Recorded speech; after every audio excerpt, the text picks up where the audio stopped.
हाय सगळ्यांना। तर मी लाईफस्टाईल जान्हवी माझ्या एका नवीन व्हिडिओमध्ये तुमच्या सगळ्यांचं खूप सारं स्वागत करते। तर आज मी तुम्हाला माझं रात्रीचं रुटीन म्हणजे रात्रीचं किचन मी कसं स्वच्छ करते, कसं क्लीनिंग करते हे तुमच्याबरोबर शेअर करणार आहे। तर व्हिडिओ नक्की सगळ्यांनी कंटिन्यू बघा। तर तुम्हाला मी आधी दाखवलंच रात्री कसं माझं सगळं किचन असतं। तर मी आवरायला सुरुवात केली बघा आता किचन। सगळ्यात आधी मी सगळी भांडी आहेत ती काढून बेसिनमध्ये ठेवणार आहे। त्याआधी मी एक डिटर्जंट बनवले बघा। डिटर्जंटचं लिक्विड बनवलं मी, का तर बाहेरून आणण्यापेक्षा लिक्विडपेक्षा हे घरातच मी लिक्विड तयार केलं बघा डिटर्जंटचं। आणि आता गॅसवरचं बर्नर आणि प्लेटा पण मी काढून धुवायला ठेवल्या। आणि गॅस जे काय रुमाल असेल तो मी काय बाहेरनं विकत घेऊन येत नाही, घरातच आपल्या बनेल असतं किंवा पोरींचं कपडीचं हे असतं वापरत नाही आपण ते, मग तेच मी घेतलेलं आहे बघा। आणि असं काही आवश्यकता नसते रुमालाचीच, खूप छान असा गॅस क्लीन होऊन निघतो बघा। मी काही बाहेरनं विकत आणलेले कपडे वापरत नाही, घरातच मी बघा असलेलं एक कापड स्वच्छ असं घेतलं। आणि बटणं पण गॅसची स्वच्छ असं पुसून घ्यायची। जे मी लिक्विड बनवले बघा आता ते खूप छान आहे बनवले मी, काय अगदी घ्यायचं नाही, डिटर्जंटच बनवलंय बघा। आणि गॅस किती क्लीन होऊन निघलाय बघू शकता तुम्ही। डिटर्जंटमध्ये बुडवून मी कापडाने स्वच्छ गॅस पुसून घेतला आणि नंतर पाण्याचा पण एक हात लावून घ्यायचा। जास्त जर पाण्याचा वापर केला आपण तर गॅसमध्ये ज्या खालती पाईप असतात त्या गंजू शकते त्यामुळं मग जास्त पाणी ओतून मी गॅस ही काय धुत नाही। असं गॅस बघा मी पुसून घेते बघा, आणि गॅसचा कट्टा पण पुसून घेते। आणि डीप क्लिनिंगच्या वेळेला मी एकदाच ते सगळं पाणी ओतून एकदम धुवून घेते बघा। आणि दोनदा सकाळ संध्याकाळ आपलं क्लिनिंग होतच असतं किचन, त्यावेळेला मी पाणी ओतून भरपूर किचन धुते। आणि रात्रीच्या टाईमला कसं सुकत नाही, ऊन वगैरे येत नाही, ओलं हे राहू शकतं, त्यामुळं मी मग असं डिटर्जंटमध्ये कापड भिजवून पुसून घेते आणि नंतर पाण्याचा एक हात मारते, म्हणजे पुसून घेते बघा। गॅस पण पुसून घेतला मी, गॅसच्या खालचा पण ओटा। आणि नंतर मग टाईल्सना पण पाठीमागे काहीतरी फोडणी ही उडालेली असत्या आणि घाण ही बसलेली।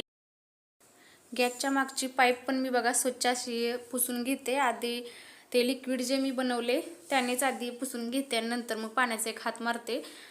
पाठीमागचे टाईल्स पण पुसून घेते, जिथपर्यंत हात पोचतो तिथपर्यंत स्वच्छ पुसून घेते। आणि डीप क्लिनिंगच्या वेळेला पूर्णच मी टाईल्स आहेत त्या पुसून घेते। आता माझा जिथपर्यंत हात पोचतो तिथपर्यंत मी टाईल्स पुसून घेते। आणि एक तर भाग झाला बघा माझा किचन, म्हणजे गॅस ही क्लीन करून घेतला मी आणि गॅसच्या वरची जी टाईल्स होती ती पण पुसून घेतली। आणि आता म्हणलं की भांडे घासून घेऊया।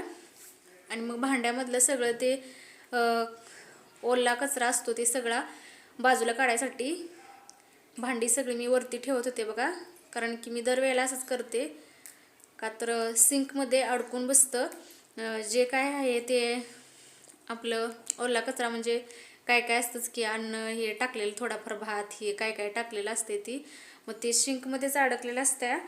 मग ते स्वच्छ करून घेत होते बघा मी भांडी घासायसाठी आधी।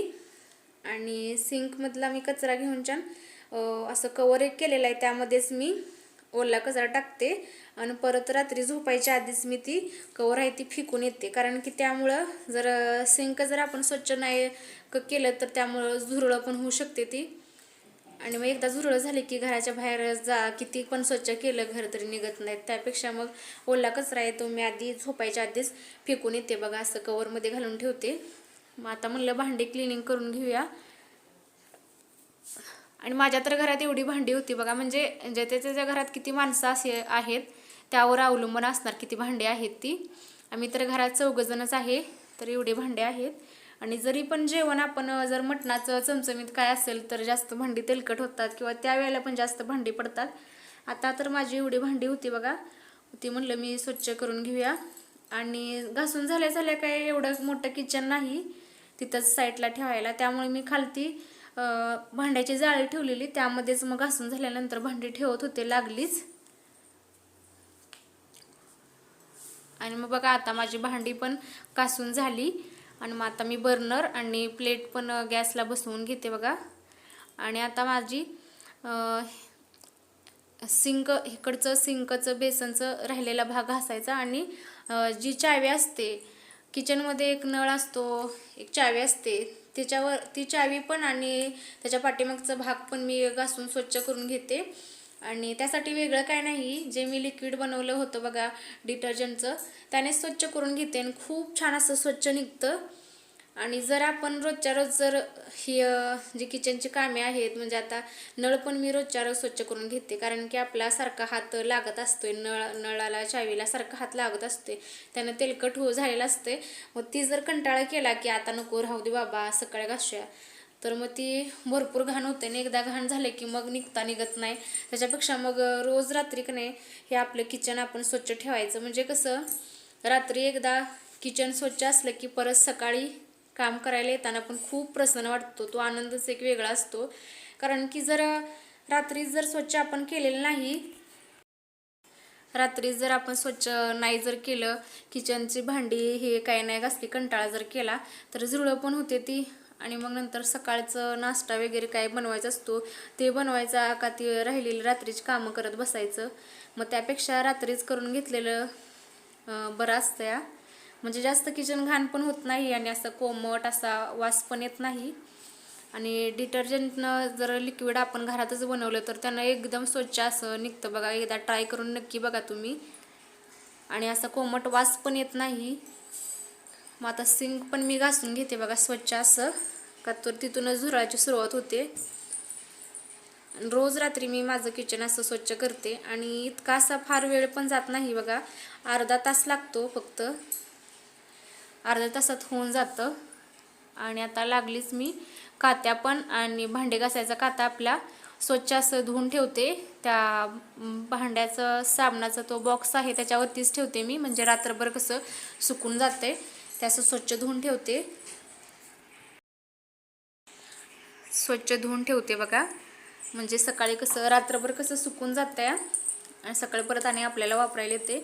नाहीतर ते जर स्वच्छ नाही केलं तर रोज रोज तसंच वापरायला लागलं तर ते चिकट होतं या कात्या, मग परत निघत नाही ते. मग त्यामुळं मग रोजच्या रोजच क्लीन करावा कात्या पण. आणि नाहीतर गरम पाण्यात पण कात्या आपण घालून कात्या स्वच्छ निघतो बघा. पण मी आता ते तसं केलेलं नाही, फक्त पाण्याने स्वच्छ धुवून ठेवलेलं आहे. मग परत आपण जे वापरतो सगळं लायटर हे ते पण पुसून ठेवते मी रात्रीचं. आणि आपल्या जिथं जिथं हात पोचतो दिवसभर आपल्याला तेल मीठ तिखट हे तर लागतंच, त्याशिवाय तर जेवण बनतच नाही. 2 टाईमला तर लागतं. मग 2 टाईमाला आपला तेलकट ही हात लागलेला असतो स्टाईल्सला हे. मग सगळ्या मी बरण्या पण स्वच्छ करून घेते बघा. आणि किचनचा माझा इकडचा भाग राहिलेला मग तो पण मी पुसून घेते. आणि ते स्विच पण बटनाचं आहे ते पण पुसून घेते लागलीच. आणि आपले डबे हे डब्याला पण एकदा हात फिरून घेते. रात्रीचं रोज माझं असं क्लिनिंग असतं.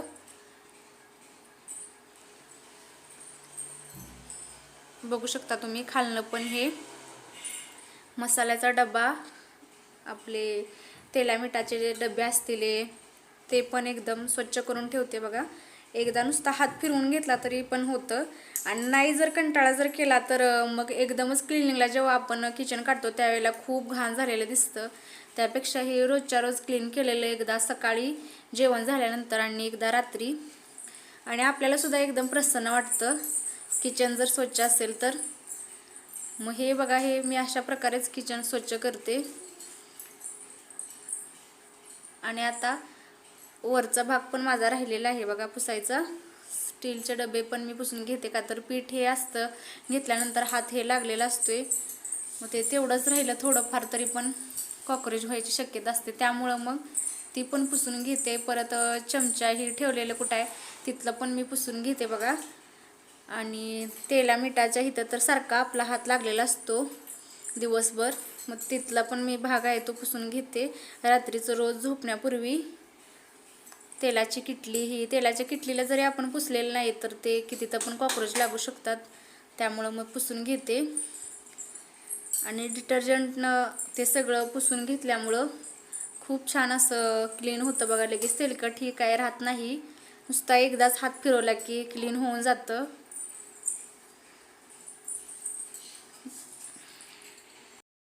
तेलाची किटली पण बघा मी ह्याच्यातच तेल माझं रोज वापरायसाठीचं ह्याच्यात मी ठेवते. मग झाल्यानंतर वापरून हे सगळं रात्री मी असंच त्याला पुसून ठेवते बघा. मग झालं बघा माझा हा खालचा पण भाग आणि वरचा भाग पुसून. मग आता राहिलेलं आहे ते हे कापड आहे ते म्हणजे जे मी रुमाल म्हणून वापरते दिवसभर जे काय असेल ते पुसून घेते. ते आता मी थोडंसं गरम पाणी केलेलं त्यामध्ये डिटर्जंट टाकलं बघा आणि नंतर मग त्यामध्ये थोडाफार उशीर मी म्हटलं रुमाल भिजू दे तोपर्यंत मी खालून झाडू मारून घेते. आणि माझ्या काही घरात ट्रॉली वगैरे नाहीत तर मी तिथे सिलेंडर आहे बघा खालती आणि रांगोळीचा डब्बा छोटा पाट आहे. तर सामानांची इकडं तिकडं उचल करून थोडी तिथून झाडू मारून घेते. म्हणजे कसं दिवसभरात जर काय पडलेलं वगैरे असेल तर ते तिथं झाडू मारून घेते रात्रीचा. दिवसभर होतंच आपलं झाडू पण रात्री आणि एकदा झाडू मारून घेते. जिथं जिथं सामान असेल माझं आता ठेवलेलं इकडे एक आहे बघा. इथं मी मोठं बकेट आहे आणि एक्स्ट्राचा सिलेंडर आहे तिथं पण झाडू मारून घेते सामानांची उचल करून छान. म्हणजे एखादं जरी काय पडलेलं असेल तरी पण ते झाडूमध्ये निघून जाते. नाहीतर मग कॉक्रोच एकदा झाले की कॉक्रोचच्या भीतीनं तर मी ते रोजच असं मला करावं लागतं बघा रात्रीचं. आणि मग मी फरशी काय खालची किचनमधली सकाळी आपण पुसलेली असते त्यामुळे रात्रीची काय मी पुसत नाही फरशी. रात्रीची काय मी फरशी पुसत नाही म्हणजे जास्त चिकट वगैरे झाले असेल तर मग मी पुसून घेते बघा फरशी खालची. नाहीतर मग असं झाडूच मारून घेते. आणि हा लास्टचा झाडू म्हणजे झोपण्यापूर्वी जायचा अगोदर झोपायला जायच्या अगोदरचा हा झाडू मारलेला असतो आधी एक. सगळं स्वच्छ करून घेते किचन आणि झाडू पण एकदा मारून घेते. कारण की काही जरी घाण पडलेलं असलं तर आपल्या झाडूमधनं निघून जातं. त्यामुळं मी एकदा लास्टचा असा झाडू मारून घेते. मग ही मी अशा प्रकारे माझं किचन क्लिनिंग करून घेते बघा. म्हणजे रात्रीच्या टाईमला सकाळचं असं नसतं क्लिनिंग रात्रीचं माझं असं क्लिनिंग असतं. आणि लास्टचं माझं राहिलेलं बघा एक काम होतं ते म्हणजे काय तर मी इथं हे रुमाल म्हणजे जे मी कापड वापरते सगळीकडे पुसायला गॅस किंवा काही ते आता ते लास्टचं म्हणलं धुवून घेऊया. आणि हे मी बेसिन इथं सिंकमध्येच धुवून घेते बघा स्वच्छ असं आणि तिथंच वाळत घालते. तर चला मग हा माझा असा व्हिडिओ होता रात्रीचं मी किचन क्लिनिंग कसं करते. तर व्हिडिओ कुणाकुणाला आवडतो नक्की सांगा. आणि व्हिडिओ नसेल आवडला तरी पण का नाही आवडला हे मला नक्की कमेंट करून सांगा. चॅनलला नक्की सबस्क्राईब करा माझ्या. चला मग भेटते तुम्हाला पुन्हा अशाच एका नवीन व्हिडिओमध्ये. तोपर्यंत सगळ्यांनी काळजी घ्या.